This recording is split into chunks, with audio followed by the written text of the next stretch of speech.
जो पहला सत्र हुआ था उसके आखिर में ये संसद ने एक बहुत ही गरिमापूर्ण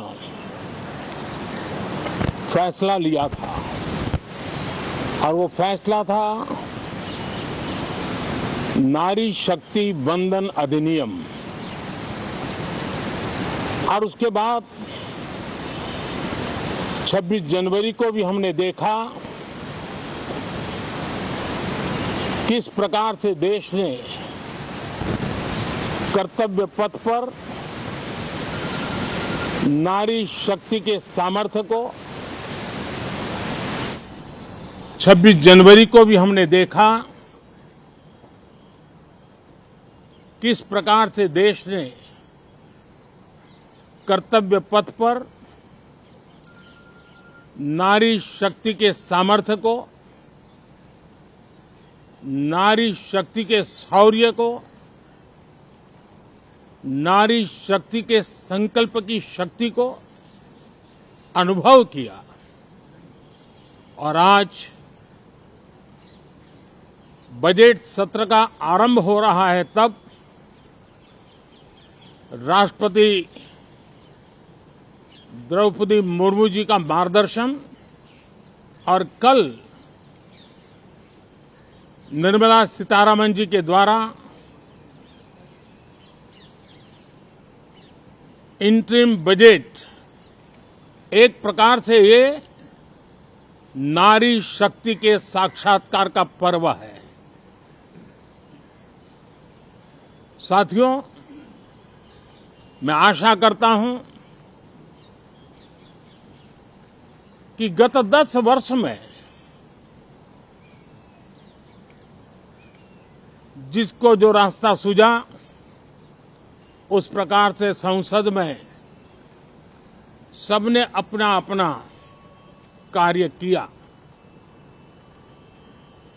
लेकिन मैं इतना जरूर कहूंगा कि जिनको आदतन हुड़दंग करने का स्वभाव बन गया है, जो आदतन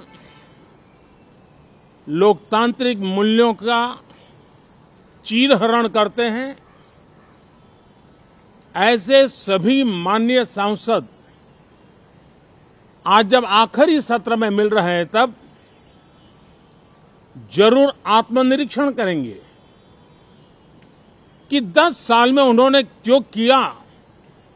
अपने संसदीय क्षेत्र में भी 100 लोगों को पूछ ले, किसी को याद नहीं होगा, किसी को नाम भी पता नहीं होगा जिन्होंने इतना हुड़दंग हो हल्ला किया होगा। लेकिन विरोध का स्वर तीखा क्यों ना हो, आलोचना तीखी से तीखी क्यों ना हो, लेकिन जिसने सदन में उत्तम विचारों से सदन को लाभान्वित किया होगा, उनको बहुत बड़ा वर्ग आज भी याद करता होगा।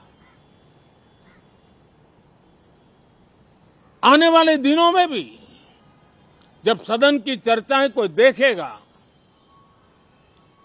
तो उनका एक एक शब्द इतिहास की तवारीख बन करके उजागर होगा।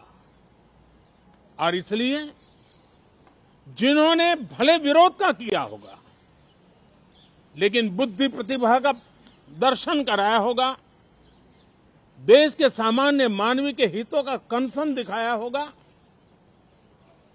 हमारे खिलाफ तीखे से तीखी प्रतिक्रिया की होगी, उसके बावजूद भी मैं अवश्य मानता हूं कि देश का एक बहुत बड़ा वर्ग,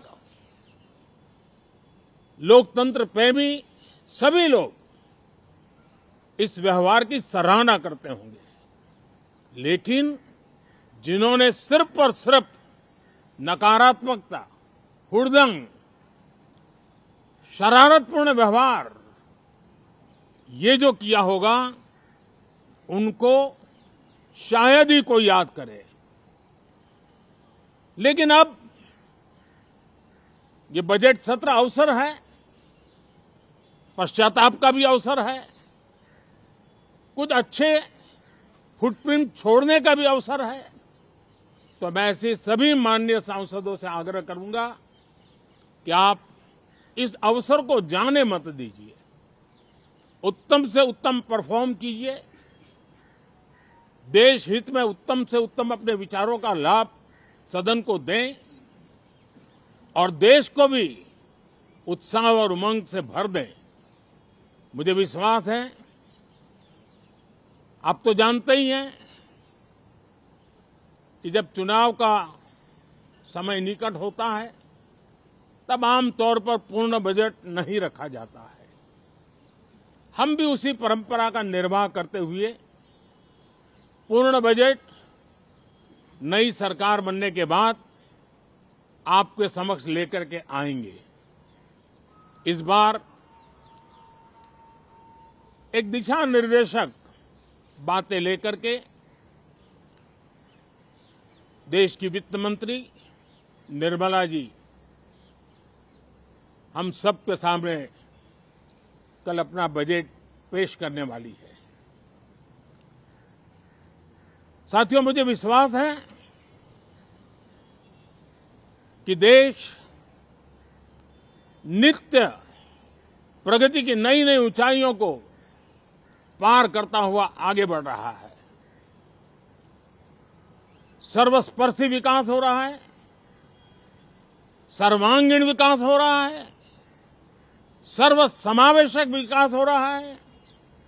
ये यात्रा जनता जनार्दन के आशीर्वाद से निरंतर बनी रहेगी। इसी विश्वास के साथ फिर आप सभी को मेरा राम राम।